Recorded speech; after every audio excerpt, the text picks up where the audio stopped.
ಆತ್ಮೀಯ ವೀಕ್ಷಕರಿಗೆ ನನ್ನ ಸವಿನಯ ನಮಸ್ಕಾರಗಳಾತ್ಮೀಯರೇ. ನಾವು ಈ ಜ್ಯೋತಿಷ ಮಾರ್ಗದರ್ಶಿ ಕಾರ್ಯಕ್ರಮದಲ್ಲಿ ಈ ಸಾಲಾವಳಿ ಬಗ್ಗೆ ಹೇಳ್ತಾ ಇದ್ವಿ.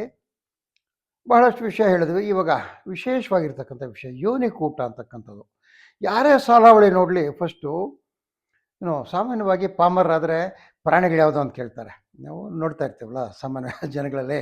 ಅಂದರೆ ಯೋನಿಕೂಟ ಅಂದರೆ ಏನಪ್ಪ ಅಂದರೆ ಅವನು ನಕ್ಷತ್ರ ಯಾವ ಪ್ರಾಣಿಯ ವರ್ಗದಲ್ಲಿ ಬರ್ತದೆ. ಹಸ್ತ ನಕ್ಷತ್ರ ಇರ್ತದೆ, ಅವನು ಎಮ್ಮೆ ಆಗಿರ್ತಾನೆ. ಶತಭಿಷ ನಕ್ಷತ್ರ ಆಗಿರ್ತದೆ, ಕುದುರೆ ಆಗಿರ್ತದೆ.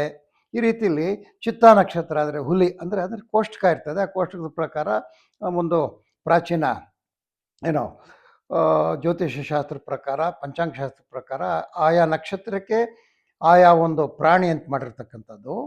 ಅದರಲ್ಲಿ ಮಿತ್ರತ್ವ ಶತ್ರುತ್ವ ಬಹಳ ನೋಡ್ತಾರೆ ಇದನ್ನು. ಮಿತ್ರತ್ವ ಪ್ರಾಣಿಗಳು ಮಿತ್ರವಾಗಿದೆಯಾ ಶತ್ರುಗಳಾಗಿದೆಯಾ ಅಂತ. ಶತ್ರುಗಳಾದ್ರಂತೂ ಕಂಪಲ್ಸರಿಯಾಗಿ ಮದುವೆ ಮಾಡೋದಿಲ್ಲ. ಯೋನಿಕೂಟ ಸರಿ ಹೋಗಲಿಲ್ಲ ಅಂದರೆ ಏನು ಕೂಟ ನೋಡಿದ್ರು ಪರವಾಗಿಲ್ಲ ಜನಗಳು ಸಾಮಾನ್ಯಕ್ಕೆ. ಯೋನಿಕೂಟ ಅಂತೂ ಬಹಳ ಹೆಚ್ಚಿಗೆ ನೋಡ್ತಾರೆ. ನೋಡಿ, ದೇವರು ಮಾಡಿರ್ತಕ್ಕಂಥ ವೈರವರ್ಗ ಬಹಳ ಒಳ್ಳೆಯದಾಗಿರ್ತಕ್ಕಂಥದ್ದು. ನೋಡಿ, ಗೋವಿಗೆ ಹಸುವಿಗೆ ಹುಲಿ ಅಂತಕ್ಕಂಥದ್ದು ವೈರಿ, ಆನೆಗೆ ಸಿಂಹ, ನಾಯಿಗೆ ಜಿಂಕೆ, ಮುಂಗಸಿಗೆ ಹಾವು ಮುಂಗಸಿ ಅಂತಾರೆ ನೋಡಿ ಹೆಂಗೆ, ಕೋತಿಗೆ ಮೇಕೆ, ಬೆಕ್ಕಿಗೆ ಇಲಿ. ನೋಡಿ, ಶಾಶ್ವತವಾಗಿರ್ತಕ್ಕಂಥ ವೈರವರ್ಗಗಳಿವು. ಈ 6 ವೈರವರ್ಗಗಳಿದ್ರೆ ಯಾರೇ ಆಗಲಿ ಪ್ರಯತ್ನ ಮಾಡೋದಿಲ್ಲ, ಅಲ್ಲಿ ನಿಲ್ಲಿಸ್ಬಿಡ್ತಾರೆ. ಬೇಡಪ್ಪ ಪ್ರಯತ್ನಿಸಂತೆ ವೈರವರ್ಗ ಯೋನಿಕೂಟ ಬರ್ತದೆ ಅಂತ.